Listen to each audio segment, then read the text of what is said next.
Alright, after going over some of my previous video content and talking to a few people, it's become pretty clear to me that I missed a bunch. So this is the one-handed drills video, starting from the top. So just get one moving, get the other one moving, horizontal one beat weave. 90 degrees away from the horizontal one beat weave is the wall butterfly, or the one.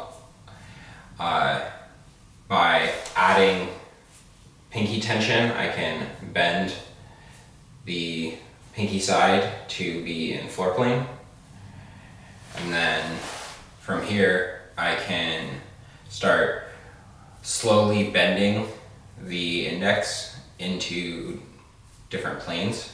So whether that's the ceiling plane, the wall plane, the outside wheel plane, or bend inside wheel plane, or going into up to horizontal and then tilting the pinky side up and doing ceiling versus wall,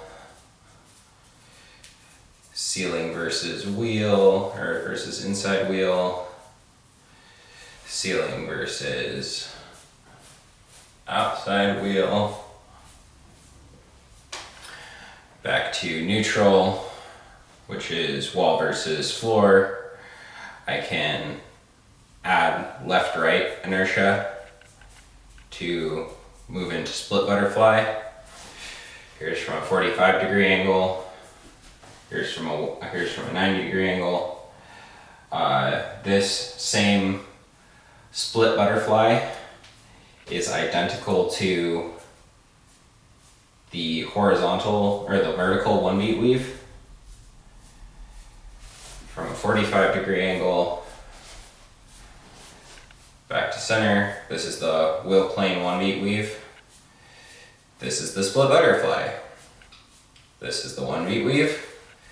This is the split butterfly, and as you can see, they're practically identical. This same left-right motion is the thing that drives both of them. So from this forward one beat weave, I can tilt this down and keep using that bent idea to get into a floor plane split butterfly, like an all floor split butterfly, and then I can reassert a forward inertia or a front back inertia, and now I'm in a floor plane butterfly. And from here I can move this up and down like this. I can cap it, and then there's also the weave, and this one's surprisingly probably the easiest op weave, I say as I clack them together. This one. Never mind. If you can get this though. This one's super useful if you can get it though. Back to, alright, so from floor plane I can find the moment to change the inertia force in it and go straight back to this wall plane butterfly, and then same thing, I can bend that out and go down to floor plane. So up and then out if I wanted to do a bending butterfly. This also works in split butterfly across here on a good day. This is probably super high level, but I feel like showing it off anyway. Okay, and then back to one beat weave, wheel plane one beat weave. I can then turn it all the way into horizontal, pinky up or thumb down, horizontal one beat weave, bend over the pinky, and then do wall versus floor, or in this case it would actually be floor versus wall, pinky led butterfly, and then work my pinky around hardest one being, of course, the inside, because your arm just can't turn that far.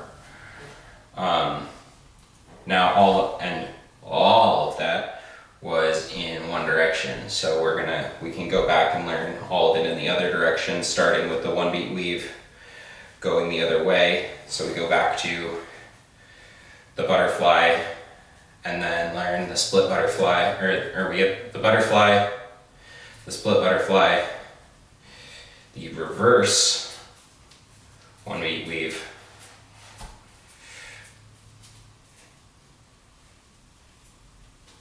which of course is my weak one. So reverse one beat weave, reverse split butterfly, and then all the way to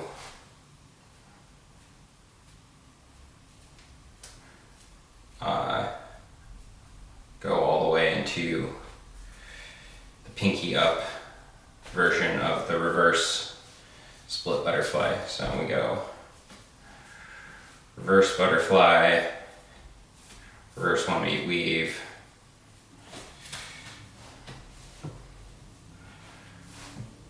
reverse floor plane, or thumb down floor plane,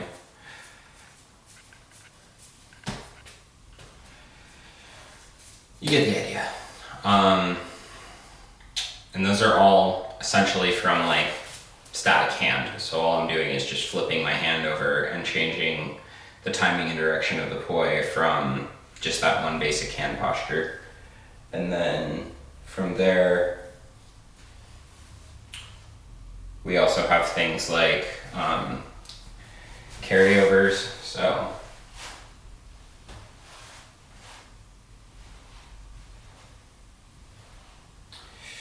this is a thumb-led carryover in forward, and then there is also a reverse carryover, which is super difficult.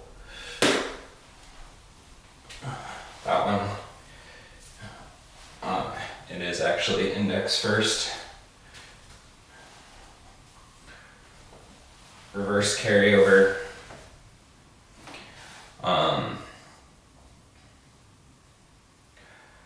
Double pendulum. Ceiling stall.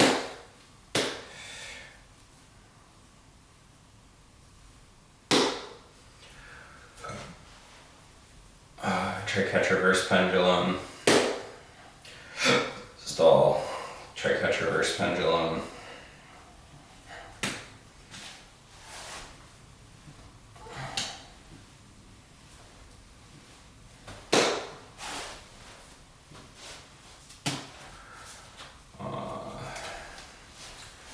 Gunslinger, and then we can also run wraps as just kind of like an end to this video.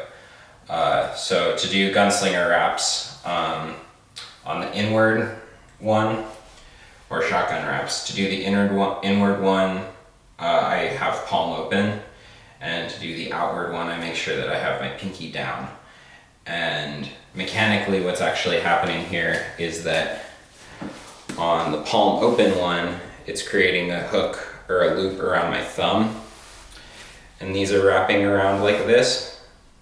But when I'm on my way around to the other side, by putting my pinky down, I am actually collecting the loop on the other side of my hand, on the pinky side, and then that's what's holding it down as it comes around on the other side. So as long as you think about it in terms of pinky down on the way out, thumb down on the way in, then when you get there, you can pop it back out, and the open palm really helps create more space. You can do these as anti-spin or in-spin, or as flowers.